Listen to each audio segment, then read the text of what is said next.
Picking up where we left off in the last video, what we're doing now is we're making our sign chart by finding test points using x values that fall between our x-intercepts, right? And so again, we have 5 zones that we want to explore. So we're going to need 5 test points to figure out the sign in each zone, right? And we're going to skip some of the math parts here just to see how we really interpret our answer. Because again, a lot of this stuff you can find the numbers with a calculator. So let me show you strategically the test points we want to choose. Again, we want the easiest numbers we can work with, and we want to specifically choose numbers that are within each of our zones. We want one number for each zone. We only need one, but we do need one for every single area we need to explore. Right? So my first area is left of my first intercept. And so we'll plug in -7 and see what we get. My second area is between my first 2 intercepts. The only whole number it seems we can work with is -5. So let's plug in -5. My third area is right here.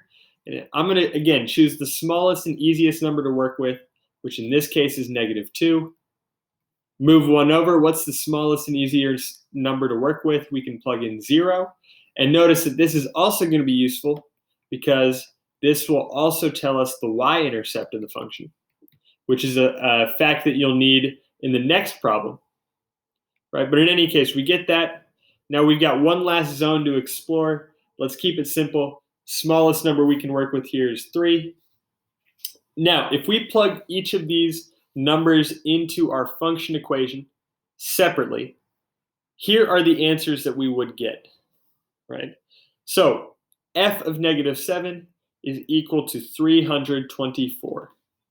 But what do we really care about with that? We care about the fact that is positive 324, which tells us the function is positive, meaning above the x-axis in that first zone.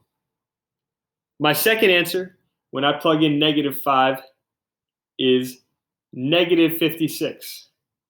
And again, what do we really care about here? We care about the sign, because now this tells us the function is negative, meaning it crosses below the x-axis in that zone.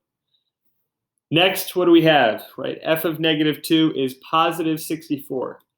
Again, what's the main takeaway for this exercise? That this is positive, meaning our function crosses the x-axis again at that x-intercept.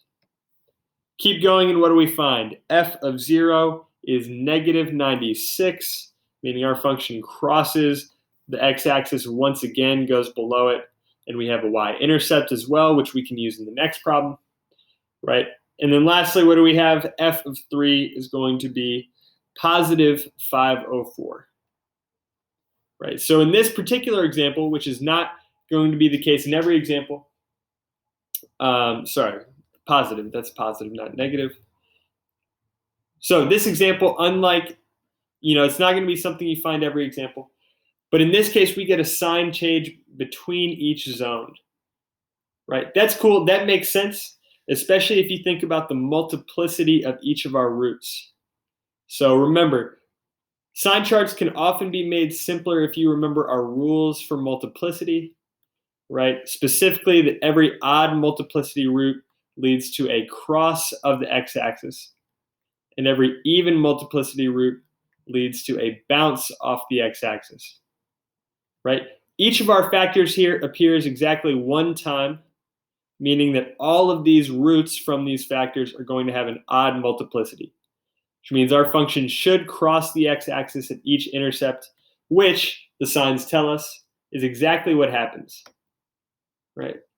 But in any case, we've got our signs. All we need to do is click in each zone to make sure that the signs line up, and we have our sign chart. So the first one was positive, second one was negative, third one was positive, then we had negative, then we had positive.